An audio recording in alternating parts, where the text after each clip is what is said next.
gaari ayaa si xawli ah ku dhaafay ciidamo ku sugnaa isgoyska dabka waxaana ay ku fureen rasaas aad u xooggan kadibna waxa ay sababtay gaarigii in uu ku qarxo isgoyska sayidka ee magaalada muqdisho. kulanti wacan wanaagsan daawadayaal gebi ahaantiinba halkani waa janalka King 252 ku soo dhawaada asxaabta cusub ee iminka nagu soo biirta waxaan leenahay soo dhawaada subscribe inoo saar asxaabta horena sidoo kale waad ku mahadsantihiin. King 252 faahfaahin dheeriya ayaa ka soo baxaya qarax ka dhacay magaalada muqdisho. wararka dheeraadka ee ka soo baxaya khasaaraha ka dhashay qaraxani ismiidaaminta ahaa oo maanta ka dhacay isgoyska sayidka ee magaalada muqdisho ee caasimadda dalka Soomaaliya. qaraxa oo jugtiisa laga maqlayay inteeda badan caasimadda gebi ahaanteeda ayaa waxaa loo adeegsaday gaari laga soo buuxiyo walxaha qarxa oo ahaa noocan loo yaqaan Noha. gaarigani ayaa si xawli ah waxa uu ku soo dhaafay ciidamo ku sugnaa isgoyska dabka waxaana ay halkaasi ku soo fureen rasaas aad u fara badan. taasina waxay sababtay in dadka intooda badan ay ku feejignaadaan ayna ka kala yaacaan waddadii markaa ay ku wada sugnaayeen.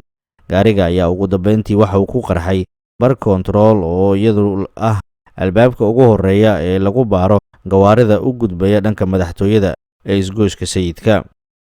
afhayeenka booliiska dowladda Soomaaliya oo war qoraal ka soo saaray qaraxani ayaa waxa uu sheegay inuu ku dhintay miidaamiyihii fulinayay falkani sidoo kalena ay ku dhaawacmeen inta la og yahay 7 ruux oo shacaba.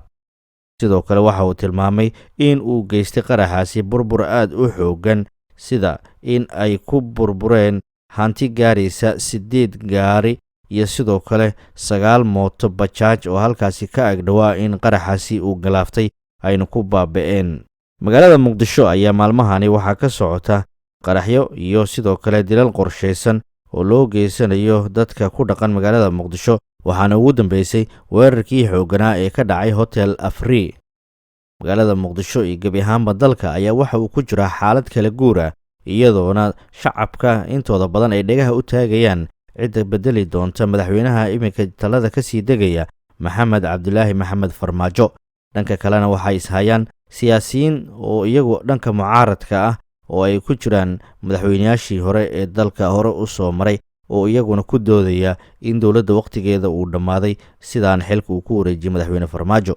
arrintani ayaa waxay dhib weyn ay ku tahay shacabka Soomaaliyeed ee ku dhaqan gudaha caasimadda magaalada Muqdisho kuwa oo inta badan ka soo gaara khasaaraha marka siyaasadda kala guurka xilliga doorashooyinka lagu guda jiro.